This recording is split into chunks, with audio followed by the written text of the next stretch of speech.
So where do you download the Galaxy Store on your Android device?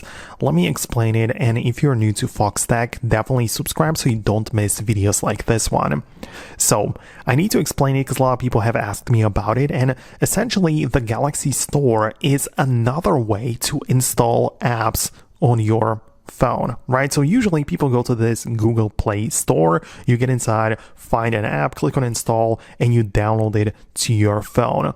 But this is not the only marketplace or the app store where you can purchase or download apps. Outside of this, we also have the Galaxy Store, which looks like this. It has this the red icon, and it says store, right? And I can get inside and then download apps in here too.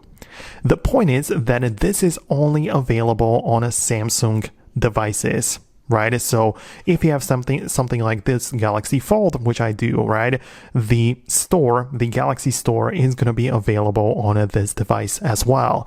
But it's not going to work on other platforms. Like, for example, it's definitely not going to work on the iPhone. It's not going to work on some other Android devices, right? So it only works on this. So you can get apps as long as you have it available, then it's going to work as like any other downloading of apps, just like on the Play Store, but just, the Galaxy Store. So it's almost exactly the same thing, but as I say, it is only available on Samsung phones.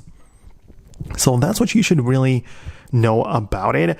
Obviously, you can as well just get an iPhone like that and look up the Galaxy Store into the search, right? So you can kind of like look it up on the internet, right, and see and browse the apps available, even on iPhones right there, but you will simply not be able to install anything. You can just kind of like browse what's available there. So in order to actually use it to download stuff, you need to have the Samsung device and you need to be signed in with a Samsung account, right? So you most likely have it, and then you will have the ability to download apps from the Galaxy Store. So I hope that I was able to explain it. If you have some further questions about this, let me know below, but I'm gonna wrap it up. Thanks a lot, and I'll talk to you later.